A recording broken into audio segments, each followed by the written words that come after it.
మొదటి మాట words of forgiveness for his enemies. ఆయన శత్రువులకు ఆయన ఇచ్చినటువంటి ఫర్గివ్నెస్, వర్డ్స్ ఆఫ్ ఫర్గివ్నెస్. తండ్రి వీరేమి చేస్తున్నారో వీరు ఎరుగరు గనక వీరిని క్షమించు అని చెప్పేసి.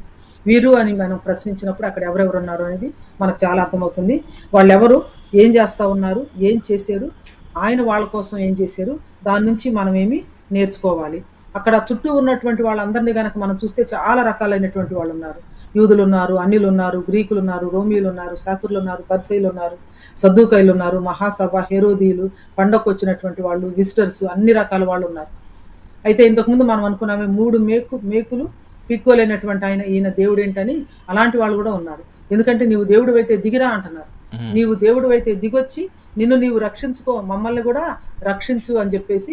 వీడు ఇతరులను రక్షించను, వీడు దేవుడు ఏర్పరచుకున్న క్రీస్తు అయిన ఎడల తన్ను తాను రక్షించుకొనునని అపహసించిరి.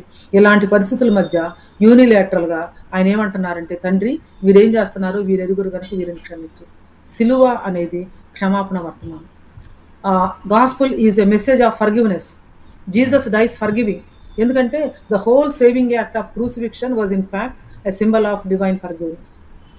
సిలువ మీద యేసుక్రీస్తు ప్రభువారు మరి వాళ్ళు అడగలేదు, కానీ యూనిలేటరల్గా వాళ్ళని ఫర్గివ్ చేశారు. ఇప్పుడు రికన్సిలియేషన్ అంటే ఏంటంటే ఇరువురు పార్టీలు వచ్చి ఒకరికొకరు సారీ చెప్పుకుంటే జరిగేది రికన్సిలియేషన్. కానీ ఇక్కడ రికన్సిలియేషన్గా జరుగుతుంది, యూనిలేటరల్గా ఆయన ఫర్గివ్ చేస్తున్నాడు. ఎందుకంటే ఆ ఫర్గివ్నెస్ని లోకానికి ప్రొక్లెయిమ్ చేయడం కోసమే ఆయన వచ్చాడు కాబట్టి. అందుకోసమనే ఆయన ఫస్ట్ వర్డ్స్ ఏంటంటే words of forgiveness for his enemies.